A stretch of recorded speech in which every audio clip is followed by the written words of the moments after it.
Hello, hello, hello. Welcome to the Lion in Zion, coming at you straight out of the Passover holidays. Untamed, unfiltered, in your face. Today, we're going to cover a few topics. One of them is what's bubbling up. Kind of surprising to me that this is actually becoming a thing. The Douglas Murray, Dave Smith on the Rogan, like a comedian talking to a guy who's been in letters and journalism for 2 decades, and it just shows you the level of where we at in the conversation, where you actually have two people. I would say give Dave Smith the grace that he is quick and he makes a very how should I say attractive argument with his usually comedians have silver tongues. He seems to be in that vein. But Douglas Murray ain't no slouch, and just being able to see two guys being able to go at it, backing up their convictions from words, it's just great to see. You honestly don't see that very much. When you do see it, it's like on a Piers Morgan where they're just screaming at each other the whole time, which was made referenced in the actual podcast. But I did want to cover a few topics, clarify a few things, and talk about the Passover experience thus far. So, what were some of the highlights of this conversation with Douglas Murray and Dave Smith? Well, one is intentionality. Two was the point that Douglas Murray was trying to make about guys who are making their bread off the legion of click waves that they have with being anti-Israel. People like Candace Owens, Dave Smith, even I would say he's been known for other things, but Glenn Greenwald, these guys make their bones basically saying incendiary things about Israel, taking one fact and emphasizing it and stringing it together to create an entire context that is a counter history to what we're basically used to. I would say that one of the things Douglas Murray did touch upon was the idea that you're a comedian that has very strong opinions about the Palestinian-Israeli conflict. And you've been, like I said, building an entire podcast around it as one of the major threads of your conversation, getting you on platforms that have made you big. You'd think you would have visited the place. I think Dave Smith's response that this is a non-argument is a bit much. You're right. You don't have to go to a place to be able to understand a pretty good degree of what it's about. But if you are that focused on it, and you are making your bones and bread on this topic singularly, then it would be somewhat, it would be in your interest to be able to say, I've been on the ground floor. I've talked to the people involved. I've asked my own set of questions. I've sussed out whether these people are full of crap or not. I've seen the places that they're talking about. It gives you more veracity, and it's not true that it doesn't mean anything. From a philosophical perspective, you can learn all about the color yellow and all how the light waves create this color. You can go through all the scientific manuals, but until you've seen the color yellow, you do not know everything about the color yellow. Nor could you ever say you're an expert on the color yellow. Seeing the color yellow is a knowledge in itself. Taking that and extracting that down, obviously going to the places that you're talking about and speaking to the players involved, makes a difference. And to say it doesn't is ridiculous. To say that you're not incumbent after a year and a half of talking about this and making, I would say, pretty incendiary, large claims on a topic, and at some point you don't feel it's necessary to visit, it's a bit much. And I think that if you don't concede that point, there is something wrong. If you put it in Joe Rogan's language, it'd be like, I learned all about jiu-jitsu. I learned all about how you fight. I learned all about it, but I've never gone to see a fight. I've never gone to see them practice and how it works. come on, it's obvious. It's a bouncing ball at that point. That's one thing. Another thing is, and I think this is a pretty large point, is the intentionality. And we did see that in a follow-up conversation with Spencer, the urban warfare expert who teaches at an Army War College in America. And he does throw this idea of what would be a crime in domestic law in America in terms of going into a house and killing a criminal, and knowingly, by going in the house killing innocent people, you'd be charged for murder, and he's making equivalence in war. There's two things with that. One is it's not an accurate analogy, and two, and this is what Spencer was trying to get at, you're talking about two spheres of human activity. And to say that they're the same is to miss the entire point of warfare itself as we've understood it in human history. So let's start with the first one. It's not like a criminal who kills somebody and then runs to a building surrounded by people, and then if you go after that person and kill innocent people, then like you'd be put in jail for murder. It's the same thing in warfare. No. It would be equivalent of somebody killing your kid, raping your wife, and kidnapping your grandmother, going back into your neighborhood and into the house with your kid that very likely is probably in a jihadi summer camp, in a house that's filled with rockets, and purposely surrounding yourself with those people so that you get some level of immunity. And don't forget that there's probably tunnels that are going into that house. And then saying, and this is the most important, I'm going to do this over and over and over again. Now, with that analogy, talk about whether somebody could be put into prison. It's maybe a little different, especially if the person is warning that they're going to come in, dropping knock bombs on it to say that this is about to happen, and then sending your dogs in to try to get it, doing night equipment, setting an operation, doing 24-hour surveillance, and then going in.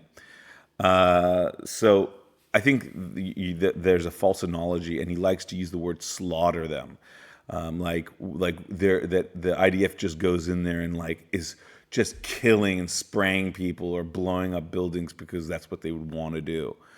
And then his corollary to that is, do you think those people that see that or survive that or lose their family are going to make peace with the IDF? So the answer to that is obviously, look, it doesn't get much worse than 10-7. That argument of trying to placate and trying to say, we're creating checkpoints, which creates anger and animosity. So if you just remove the checkpoints, that was the whole point of the disengagement, was to disengage, to not create friction. And what was born out of that was unrelenting missile blitzes from houses onto houses, and that culminated in 10-7. So this idea of trying to pull back in order not to create more terrorism, this is precisely the reason disengagement was sort of sold to the Israeli public. So this doesn't work. And as far as the analogy concerned, it's how should I say, very rhetorically created. As far as the intentionality, there's an intention on the jihadi terrorist death cult to kill innocent people purposely, GoPro it, preen in front of them, send it on the phone and the apps of the victims to their families, and then run back to their house has innocent people in it, to the degree that there's innocence when a whole society basically supports jihadi Islamic goals of eradicating Israel, and though they don't have weapons and they're not combatants, there is still a question of society's responsibility for harboring terrorists, voting them in, and then celebrating when they bring hostages home and they don't help them, or they're not trying to get rid of Hamas. They're not combatants, but again, taking away whole heart agency of the Palestinians is a little too much of the victimology that plays into this whole 60-year cycle of them constantly fighting Israel not being able to win, and then them gearing up for another, more violent, more ferocious, more casualties attacks on Israel. So this analogy to me is false. It's rhetorical, and it leaves out some of the most salient details.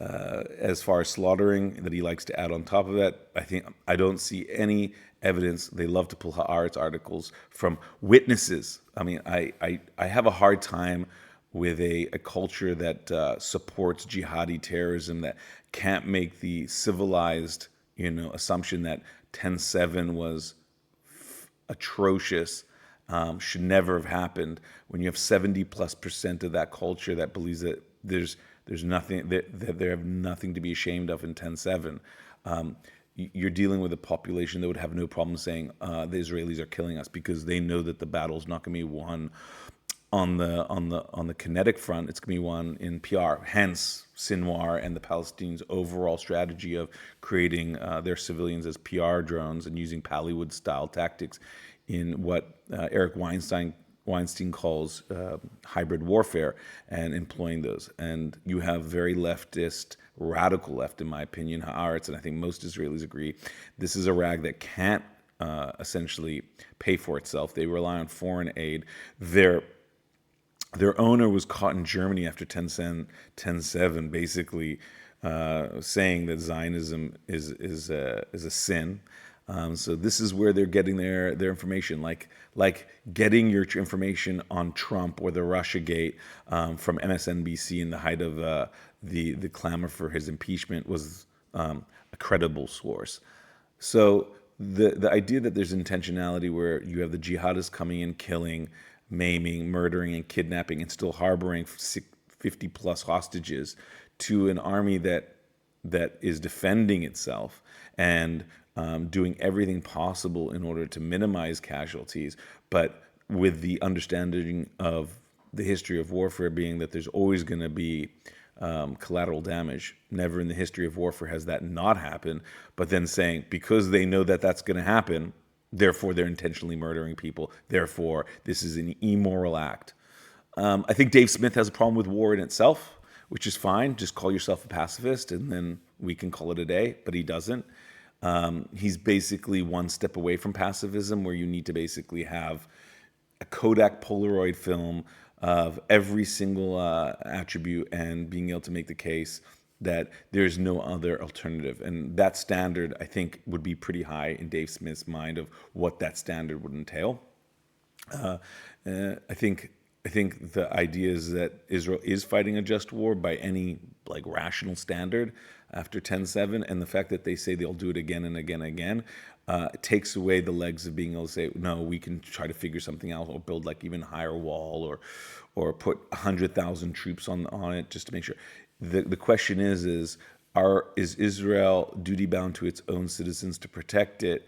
And if they are, then that knowledge is, should it allow its own citizens or own children to die because it refuses to kill innocent civilians on the other side, unintentionally, but with the knowledge that in every war this happens, but because you want to keep your hands clean, you're willing to let your own citizens and your own children die? That's not going to work. That's some kind of morality that's what God said radical empathy or suicidal empathy. It doesn't work, and not in the Middle East, not in this neighborhood. Maybe it works in where you're from, Dave Smith, in the comforts of the United States of America, but not in the Middle East. As far as just the point of warfare and how war works, this is sort of what Spencer was getting at. It's like you have a civil authority, you have the police that will come and take that person, you have a judiciary that will try that person, and a penitentiary that will hold that person, and then all around that is you have a contract theory between the citizen and the state that upholds this civil law or this criminal law. In warfare, I don't think the Israelis can expect the Palestinians to bring to justice Hamas, who basically runs that territory. And so the rules of warfare are not the same thing. And that's what he was trying to say. It's like, you're mixing universes here, and war is a different framework because it's existed as long as human society has existed. And though we would like to go post World War II and say starting now, uh, for thousands and thousands of years, war has had a law on its own. And though we're trying to ameliorate it and make it the morality and the justice of within war is predicated on who's willing to play by the rules. So if you have two actors, one's playing by the rules, but the other is using the rules and breaking the rules and using the rules to be able to inflict pain, suffering, and ultimately defeating the enemy, its enemy that is upholding the rules. What good are the rules? The good guys lose and the bad guys win. That's not a how would I say it, an outcome that anybody would want who's civilized and rational. So Dave Smith's not dealing with these elephants in the room. It's a bit, I would say, his logic gets to be a bit pedantic, and a bit of wordplay. And nobody's really putting his feet to the fire until Mari started to. And I would even say that Mari didn't even have a really good shot at it, because you had Joe Rogan that was sort of brought Dave Smith in to, like, not have not have Mari be able to, peddle his book. And so he brought in somebody to counterbalance the death cult and democracy launch. And maybe that's not nice to Mari, but that's what happened. And Dave Smith has a little bit of charisma and was able to somewhat parry some of these blows. His thought is like, tell me instances of where you can argue me. Your whole thing is taking a quote from somebody who you credentialize, whether it's General Wesley Clark, or whether one of the Shin Bet or generals of Israel, or Smoltrich, and then basically stretch that to give you a whole context and frame of your opinion, which is ridiculous. Or using your Haaretz articles, right? Because you can always get the democracy that has its own fringe and use that against it. And that's basically what he does with the Haaretz articles.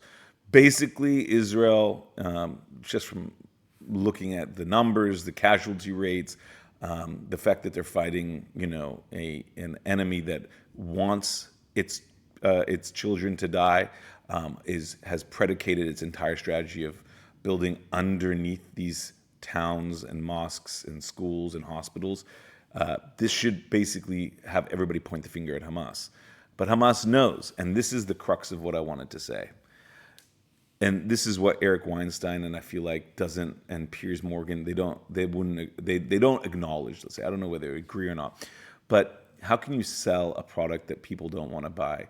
People want Jewish monsters. There's a reason why anti-Semitism has been something that's been around for millennia.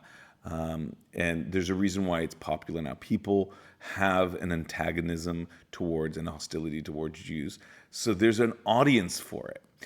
Even if Israel did the best thing possible, showed images of the tunnels and things, and they should, I'm not saying they shouldn't, I still don't think it would make much of a dent. The people that can see a jihadi death cult who could go pro 10-7, not have elections, take billions of dollars in the kleptocracy of their leaders, and build subterranean terror fortresses.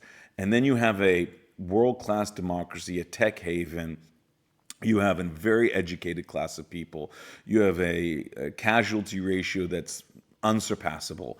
And you still are coming out and quoting Haaretz articles and the errant right-winger that you can stretch his statement to cover the entire political class of Israel.